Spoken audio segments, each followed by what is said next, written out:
do this? Help me, I'm falling!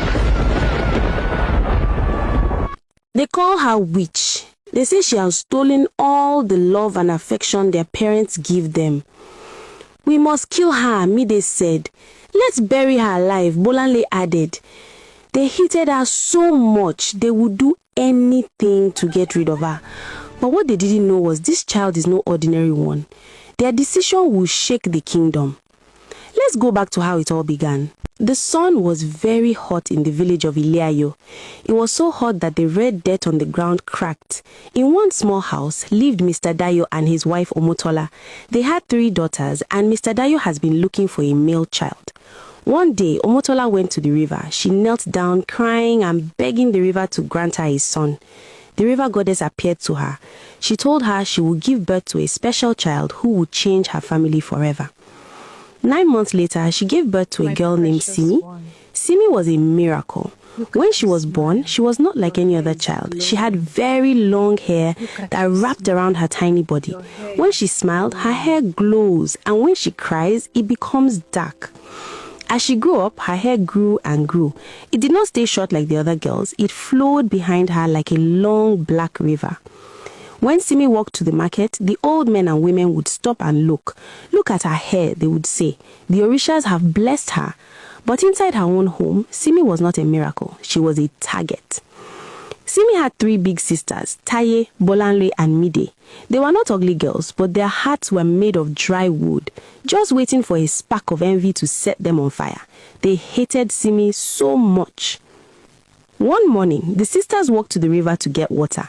Simi walked with them. She carried a heavy pot on her head, but she walked like a queen. Her long hair was wrapped in a beautiful cloth. Look at her, Taye whispered to the others. She thinks she is so special. She doesn't even scrub the floors like we do. Mother is too afraid Simi would trip on that long hair. It is not fair, Bolane said. Her eyes were very angry. All the boys in the village bring gifts for her. I am the oldest. They should be bringing gifts for me. Mide, the youngest of the 3, was the meanest. Mother and father love her more. They give her the biggest piece of meat in the soup. They give her the best place to sleep. She is stealing our lives. We have to make her go away. Simi felt the bad feelings in the house. She tried to be very, very kind. She did her sisters' work. She gave them her pretty beads. But the more she was kind, the more they hated her. One afternoon, the sun was so hot that even the lizards went to sleep under the rocks. Simi's father was at the farm, her mother was at the market. The 3 sisters went to find Simi. Simi, Taye said, her voice sounded sweet like sugar, but it was a lie. We went into the bush yesterday. We found a secret place with big red flowers. We thought you could put them in your hair to look pretty for mother. Simi's eyes got very big. She loved flowers. Really? You found flowers for me? Yes, Mide said, holding a basket. But we must go now before the sun goes down and the forest gets dark. Simi followed. They walked away from the village. They walked past the goats. They walked past the houses. Soon the forest became very thick. The trees were tall and the leaves were everywhere. The air smelled like wet dirt. Simi felt a little bit scared. It is very far, Simi whispered. She held her long hair tight so it would not catch on the thorns. Just a little more, Bolanle laughed, but her laugh sounded like a mean bark. They came to a place with green and yellow grass. In the middle of the grass was a big hole. It was a very deep hole. The sisters had spent 3 days digging it in secret. They had worked hard because they hated Simi so much. The hole was dark and cold. Where are the flowers? Simi asked. She leaned over to look. The 3 sisters stopped walking. They turned around. Their faces were not sweet anymore. Their eyes were red with anger.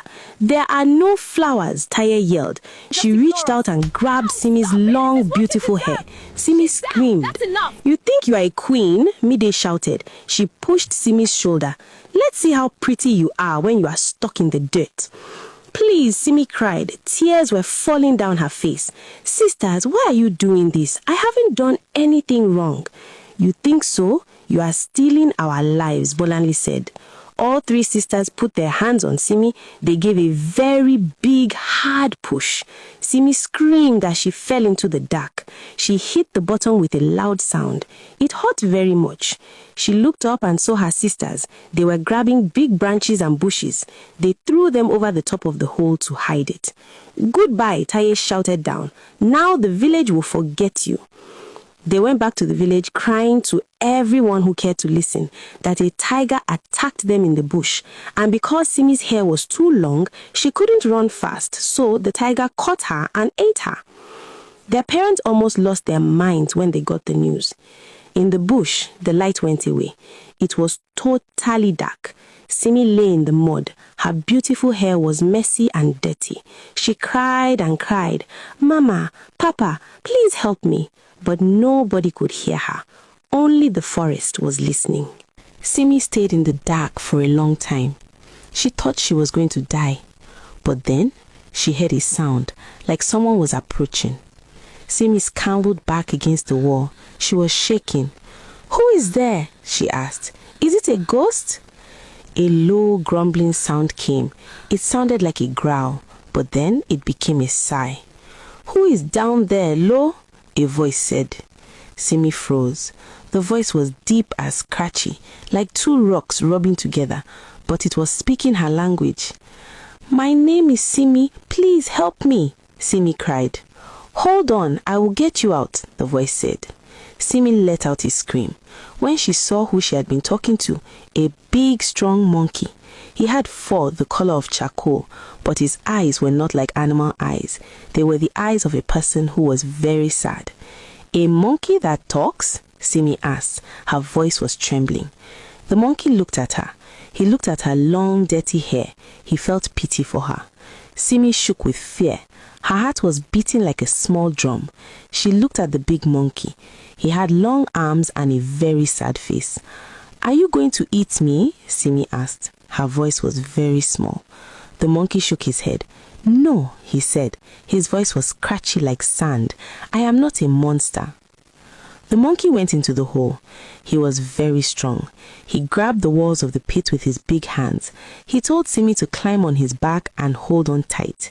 Simi wrapped her arms around his furry neck. She buried her face in his back. He climbed up and up, jumping over the thorns the mean sisters had thrown down. When they got out, the forest was dark and scary. The trees looked like giant hands reaching for them. "I cannot go home," Simi cried. "My sisters will kill me." "You mean your own sisters did this to you?" the monkey asked. The monkey looked at her. He saw how beautiful she was, even with dirt on her face. "I have a place," he said. "It is a tall tower made of stone. Nobody goes there. You can hide." They walked for a long time. The monkey moved fast and Simi followed. Finally, they saw it. It was a very, very tall tower. It had no doors. It had no stairs. It just sat there in the middle of the trees. "How do we get in?" Simi asked. "You must go to the top," he said. He picked her up and climbed the outside of the tower like a lizard. He put her inside a small window at the very top. The room was filled with soft leaves and old blankets. It was safe, but Simi was sad. She was all alone in the sky. "I have to go find food for us," the monkey said. "But listen to me, Simi. Do not come to the window for anyone, only for me." "How will I know it is you?" she asked. The monkey made a loud sound. "Hoot, hoot, clack!" He clapped his hands 3 times. "When you hear that sound, it is me," the monkey said. "Then you can open the window for me." Days went by. Simi lived in the tower. Every morning, the monkey went into the bush. He looked for sweet mangoes and clean water for Simi. Every evening, he came back. Hoot, hoot, clack! Simi would hear the signal and her heart would jump with joy. She would open the window. The monkey would grab the wall and climb up. The next day, the sun was bright. Simi was lonely, so she began to sing a soft song her mother used to sing. Her voice floated out of the window and down to the forest floor. Suddenly, she heard voices, angry voices. Please watch the full video on YouTube with the link in my comment section or the link on my bio. Thank you.